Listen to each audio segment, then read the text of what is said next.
Video में हम quadratic equation chapter के इंपॉर्टेंट वर्ड प्रॉब्लम कवर कर रहे हैं। इससे पिछले वाली वीडियो में भी हम काफ़ी सारे इंपॉर्टेंट क्वेश्चंस को कवर कर चुके हैं।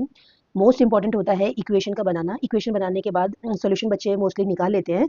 तो इक्वेशन किस तरीके से फॉर्म की जा रही है वो हम सीख रहे हैं। स्टार्ट से एंड तक जितने भी क्वेश्चन है सारे इंपॉर्टेंट क्वेश्चन है, सेलेक्टेड क्वेश्चन है और बोर्ड में आए हुए क्वेश्चन हैं। स्टार्ट करते हैं आज का question, very important question.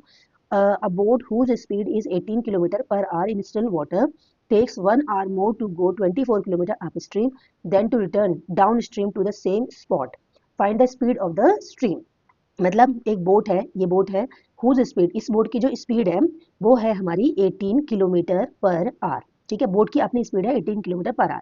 Still water मतलब पानी की अभी अपनी कोई स्पीड नहीं है उसमें। ठीक है, फिर क्या हुआ, takes 1 hour more to go 24 kilometre. कितनी डिस्टेंस जानी है इसको, डिस्टेंस है इसकी 24 किलोमीटर। ठीक है, अप स्ट्रीम में इसको 24 किलोमीटर जाने में क्या हो रहा है, 1 आवर मोर, 1 घंटा ज़्यादा लग रहा है। Then to return downstream to the same spot, है ना, यानी कि डाउन स्ट्रीम से जब ये लौट के आ रही है ना, उस वाले केस में जो टाइम लग रहा है इसको और जो टाइम अप स्ट्रीम वाले केस में लग रहा है, दोनों के टाइम में 1 घंटे का डिफरेंस है। 1 घंटे का डिफरेंस मतलब अप स्ट्रीम वाले टाइम में टाइम ज्यादा लग रहा है 1 घंटे का और डाउन स्ट्रीम वाले टाइम में टाइम कम लग रहा है। ठीक है, अब देखो कैसे समझते हैं।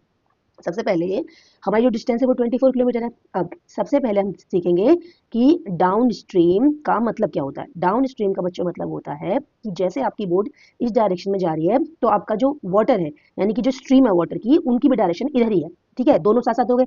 ठीक है, अब साथ साथ वाले केस में क्या है, जो भी स्ट्रीम की स्पीड होगी वो आपकी बोट की स्पीड में ऐड हो जाएगी और स्पीड बढ़ जाएगी। ठीक है, तो डाउन स्ट्रीम वाले केस में हमने क्या करा, हमने मान लिया कुछ देर के लिए कि जो यहाँ पर हमारी स्ट्रीम है उसकी स्पीड को अगर हम x ले लेते हैं कि वो x किलोमीटर पर आवर है, तो डाउन स्ट्रीम वाले केस में हमारी जो बोट है उसकी अपनी स्पीड हो जाएगी 18, खुद की स्ट्रीम की भी उसमें ऐड हो जाएगी, तो 18 plus x kilometre per our. ठीक है बच्चों, ये बात आपको ध्यान रखनी है। Boat of speed 18 kilometre per our, still water की जो स्ट्रीम है x kilometre per our, down stream मतलब दोनों साथ साथ चल रहे हैं। ठीक है, तो ऐसे वाले केस में बोट की स्पीड बढ़ जाएगी 18 plus x kilometre per our. ठीक है, अब आगे हमारा अप स्ट्रीम का केस। अप स्ट्रीम का मतलब क्या है, बोट अगर ऐसे जा रही है तो जो वाटर की स्ट्रीम्स है वो अपोजिट डायरेक्शन में है, तो ऐसे वाले केस में क्या हो जाएगा, 18 बोट की स्पीड कम हो जाएगी तो 18 minus x kilometre per our. ठीक है, अब सॉल्व करते हैं सॉल्यूशन। अब बच्चों स्टार्टिंग में हमने देखा कि बोट की जो स्पीड 18 किलोमीटर आर, स्टिल वाटर की जो स्पीड थी यानी कि स्ट्रीम की जो स्पीड थी वो हमने x किलोमीटर पर आर ले ली। डाउन स्ट्रीम का मतलब जहां बोट है वहीं स्ट्रीम है, दोनों सेम डायरेक्शन में जा रहे हैं, तो 18 plus x kilometre per are हो गया। अब बोट जहां जा रही है उसके अपोजिट जा रही है हमारी स्ट्रीम, तो 18 minus x kilometre per are हो गया। ठीक है, इस तरीके से हमने क्वेश्चन की फाउंडेशन बनाई। अब क्या कह रहे हैं आगे क्वेश्चन में, कह रहे हैं कि a boat whose speed is 18 kilometre per hour in still water takes 1 hour more to go 24 kilometre upstream, यानी कि अप स्ट्रीम वाले केस में उसको 1 घंटा ज्यादा लग रहा है, किससे, then to return downstream to the same spot. ठीक है, टाइम के बारे में बात कर रहे हैं।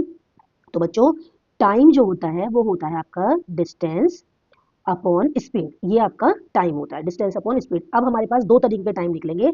एक टाइम तो वो जिस वाले केस में हमारी जो बोट है वो अप स्ट्रीम गई है, और एक टाइम वो जिसमें हमारी जो बोट है वो डाउन स्ट्रीम गई है। तो इन्होंने क्या बोला है, इन्होंने बोला है अप स्ट्रीम वाले केस में, अप स्ट्रीम वाले केस में जो भी टाइम लग रहा है वो 1 घंटा ज्यादा है। किससे ज्यादा है, वो डाउन स्ट्रीम वाले टाइम से 1 घंटा ज्यादा है। ठीक है, अब इतना तो हमने समझ लिया, लेकिन हम क्वेश्चन को जब सॉल्व करते हैं तो हम इक्वेशन को इक्वल के फॉर्मेट में लिखते हैं। इन्होंने कहा अप स्ट्रीम में टाइम 1 घंटा ज्यादा लगेगा, बात भी सही है, क्योंकि अप स्ट्रीम में स्पीड कम हो जाएगी, स्पीड कम हो जाएगी टाइम ज्यादा लगेगा। टाइम कितना ज्यादा लग रहा है, 1 घंटे का टाइम ज्यादा लग रहा है। और फिर डाउन स्ट्रीम से 1 घंटा ज्यादा है। अब हमें क्या करना है, 1 घंटा, ये टाइम ऑलरेडी जाना है। बच्चों को कंफ्यूजन होती है कि 1 घंटा हम इधर ऐड करें उधर ऐड करें। बच्चों आप क्वेश्चन को समझो, उन्होंने कहा है कि अप स्ट्रीम में 1 घंटा ज्यादा लग रहा है ऑलरेडी। अगर आपने +1 यहाँ कर दिया तो 1 घंटा पहले से ज्यादा, 1 घंटा और ज्यादा, इसका मतलब तो 2 घंटे ज्यादा लेगा। इसको बैलेंस करना है क्योंकि हमें साइन इक्वल टू का देना है, इसलिए हम +1 इधर करेंगे। इसका मतलब हमारा जो अप स्ट्रीम वाला केस है डाउन स्ट्रीम वाले केस का हमने इक्वल क्यों लिया है, क्योंकि हमें इक्वेशन को सॉल्व करना है। ये अप स्ट्रीम ऑलरेडी 1 ज्यादा है तो उसको हमने बैलेंस करने के लिए +1 को इधर ऐड करना है और फिर अपने क्वेश्चन की फॉर्मेशन तैयार करनी है। ठीक है, अब लिखते हैं बोर्ड में क्वेश्चन को लिखना है किस तरीके से। क्वेश्चन को बच्चों हम इस तरीके से लिखेंगे। सबसे पहले हम लिखेंगे गिवन है हमें speed of boat in still water equals to 18 kilometre per hour. हमने मान लिया कि let the speed of stream in still water x kilometre per hour है। Speed of boat in downstream का मतलब क्या है कि इसी तरीके से हमारी स्ट्रीम होंगी और बोट भी हमारी यहीं जा रही है, तो डाउन स्ट्रीम वाले केस में बोट की जो स्पीड है वो 18 plus x kilometre per our हो जाएगी। फिर speed of boat in upstream, upstream का मतलब बोट को इधर जाना है और स्ट्रीम हमारी अपोजिट डायरेक्शन में जा रही है, स्पीड कम हो जाएगी। तो अपस्ट्रीम वाले केस में बोट की जो स्पीड है वो 18 minus x kilometre per our हो जाएगी। आप इस तरीके से बोर्ड में स्टार्टिंग का जो है वो लिखेंगे, ठीक है। अब हम पढ़ते हैं आगे अकॉर्डिंग टू क्वेश्चन। अब अपनी मेन इक्वेशन बनानी है हमें। अकॉर्डिंग टू क्वेश्चन में हमने पहले पढ़ा था, इन्होंने हमसे बोला था कि a boat whose speed is 18 kilometre per hour in still water takes 1 hour more to go 24 kilometre upstream, ठीक है। अब यहाँ पर 1 घंटा हमें ज्यादा लग रहा है then to return downstream to the same spot, ठीक है। 1 घंटा ज्यादा टाइम लग रहा है। कहाँ पर टाइम लग रहा है? अप स्ट्रीम वाले केस में। अप स्ट्रीम वाले केस का जो टाइम है वो डाउन स्ट्रीम वाले केस के टाइम से कितना है? 1 घंटा ज्यादा है। तो बच्चों मैंने आपको समझाया था कि ये ऑलरेडी 1 आवर ज्यादा है, तो हमें यहाँ पर 1 ऐड नहीं करना। इक्वेशन को हम बैलेंस फॉर्म में लिख रहे हैं, इसलिए हमें +1 इधर करना है। अगर हमने इधर +1 कर दिया तो ये ऑलरेडी 1 आवर ज्यादा है, +1 करने पर ये 2 आवर हो जाएगा, हमारा क्वेश्चन गलत हो जाएगा, ठीक है। इसके बाद हम यहाँ से सॉल्व करते हैं। सॉल्यूशन करने के लिए हमने देखा कि टाइम होता क्या है। टाइम होता है हमारा, टाइम को हमने पढ़ रखा है, टाइम का मतलब होता है हमारा डिस्टेंस अपॉन स्पीड से, ठीक है। तो बस वहीं से निकालेंगे क्वेश्चन। अब यहाँ पर अप स्ट्रीम वाले केस में जब टाइम निकालेंगे तो डिस्टेंस कितनी थी? डिस्टेंस थी हमारी 24 किलोमीटर, ठीक है। स्पीड कितनी थी अप स्ट्रीम वाले केस में? वो ये रही हमारी 18 माइनस एक्स, ठीक है। अब यहाँ गए डाउन स्ट्रीम वाले केस में टाइम निकालना है, वही same formula, distance upon speed. Distance कितनी? सेम 24 और आपकी स्पीड यहाँ पर 18 प्लस एक्स प्लस 1, ठीक है। देयरफॉर अब यहाँ पर क्या करेंगे हम?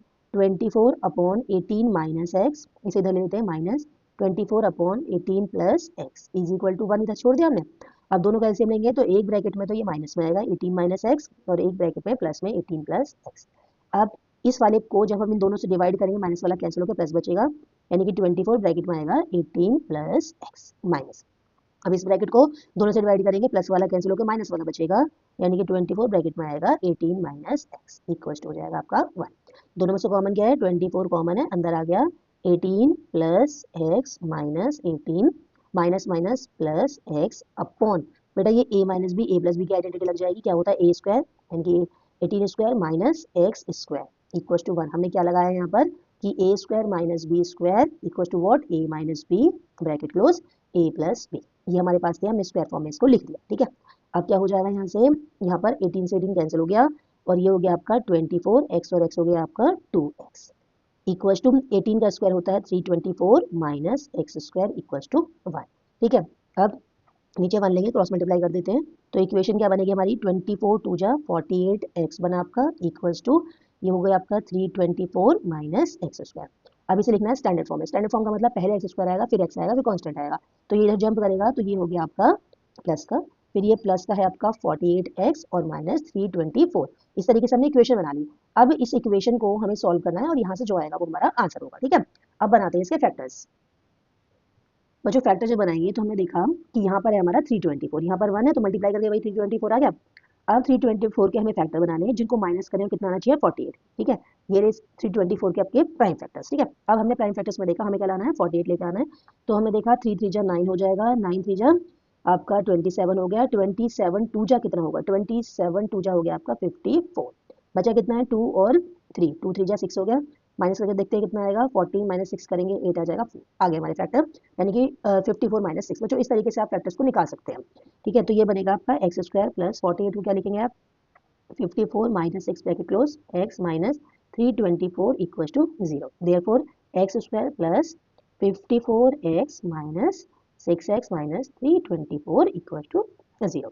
यहाँ से इन दोनों में से x कॉमन निकाल दिया, x प्लस 54, यहाँ से माइनस कॉमन है, दोनों में आ रहा है, और 6 भी कॉमन है, x माइनस की वजह से प्लस हो जाएगा, और 324 को हमने डिवाइड किया 6 से, तो कितना जाएगा? 6 5 जा 30, 2 4 और 6 4 जा 24, ये अंदर आ गया हमारा 54 इक्वल टू 0।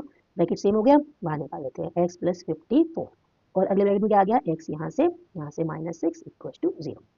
पहला केस बनाया x plus 54 equal to 0, that mean x equal to minus 54। Speed minus में नहीं हो सकती है तो इसको हमने रिजेक्ट कर दिया, ऐसा पॉसिबल नहीं है कि किसी चीज़ की स्पीड माइनस में हो, रिजेक्ट कर दिया।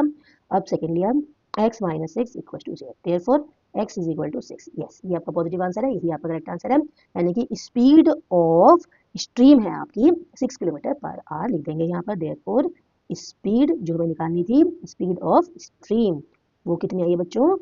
6 किलोमीटर पर आवर। बहुत इंपॉर्टेंट क्वेश्चन है, बोर्ड में आया हुआ क्वेश्चन है, बार बार आपको इसकी प्रैक्टिस करनी है, और इसी तरीके के इंपॉर्टेंट क्वेश्चन के लिए वीडियो को आपको सब्सक्राइब करना है, चैनल को लाइक करना है। चलिए बच्चों आगे चलते हैं।